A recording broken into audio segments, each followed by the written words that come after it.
The bill came on a Tuesday. It was about 3 months after I delivered my baby.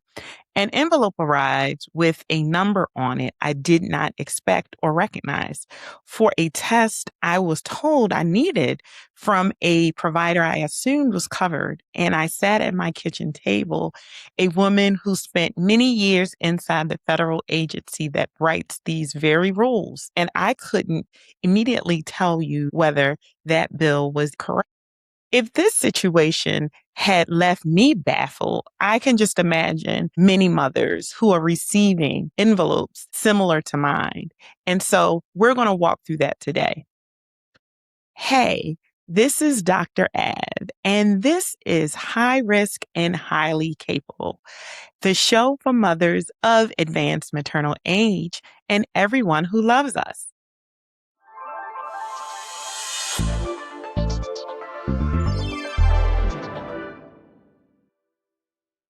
In the first two episodes, we decoded the word high risk and learned how to be heard in the exam room.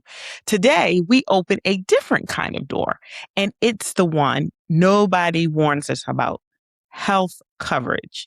Because here's a truth I need you to carry into every appointment.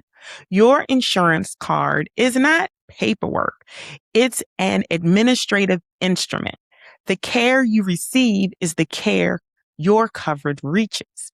And the gap between the two is where too many mothers are either blindsided or falling behind. Let me say the thing out loud that the brochures soften. The reality is that coverage is care. It is allowing millions of women to get access to high quality maternity care. In this country, though, having a baby can be one of the most expensive experiences you will be involved in, on top of the changes your body undergoes, and maternity is among the highest cost claim categories there is. Somebody is always paying.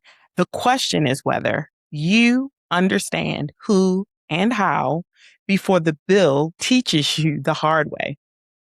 Let's start with the biggest payer in the room: Medicaid.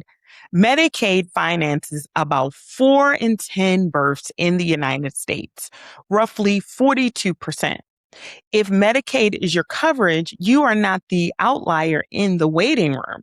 Actually, you are part of the largest single group of birthing people in the country, and you deserve to know exactly how your plan works.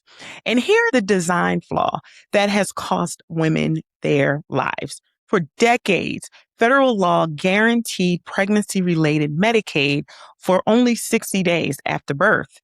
60 days. 2 months. And then for many women, a cliff, the infamous postpartum cliff, the sudden loss of Medicare coverage that many low income individuals experience exactly 60 days after giving birth. Coverage gone right in the window when the body is still healing. Now sit with this, because it is the whole argument. About 1 in 3 pregnancy-related deaths happen between 1 week and 1 year after delivery. Nearly half of maternal deaths happen in that first year postpartum. So we built a coverage system that ended at 60 days and a mortality curve that peaks long after. We were sending women home and then taking away the very coverage that could have caught what came next. And here is something worth knowing about the bills themselves.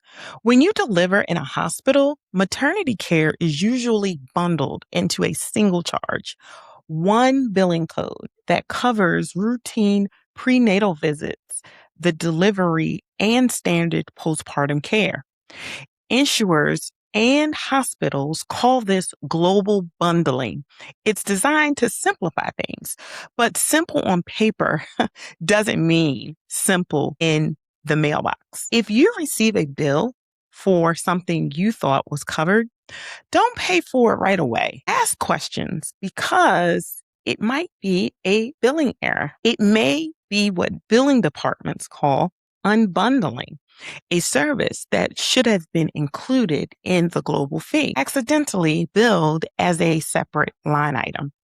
One phone call to your issuer with that line item in hand is often all it takes. Ask them plainly, is this part of my global maternity bundle? There's some truly encouraging news, though, that I want to share. It's about a policy fix that ensures continuous coverage for women and birthing people, preventing gaps and potential loss.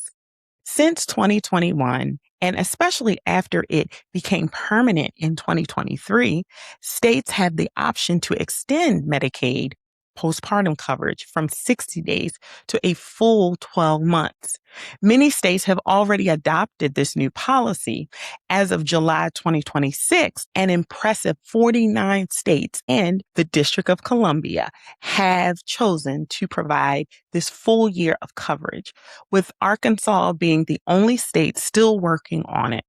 This is a positive step, and it reminds us that our advocacy must continue so that everyone who lives in the United States will offer a full 365 days of coverage for women and birthing people everywhere. Here's what good policy looks like. And I say this as someone who closely follows policy efforts aimed at helping moms get the support they need exactly when they need it. Health policy plays a crucial role in making sure you have access to coverage. I want to be honest with you because this show isn't about sugarcoating things. Coverage rules can change over time. Either eligibility systems might become more complex, paperwork requirements could shift, and having a year of coverage on paper only helps if you can maintain it through renewals. The protection is genuine, and it's important to remember that coverage isn't automatic. Staying informed and proactive tips the scale in your favor. There's another policy conundrum brewing that we will discuss in future episodes. And if Medicaid isn't your coverage, if you're on an employer plan or a marketplace plan, don't tune out because the same principle applies to you. Your plans has its own postpartum rules, its own network, and own fine print about what high risk care it will and won't pay for without a fight. The card in your wallet is not generic. Read yours like it's specific to you because it is, which is exactly why the woman who understands her own coverage is the woman who keeps it. I told you about that bill I retrieved from my mailbox. Here's what I did next and what I want you to be able to do too. I didn't pay it first and ask questions later. I took action, assuming the contents of this envelope on my kitchen table were a mistake or a glitch in the billing department. I called my healthcare provider.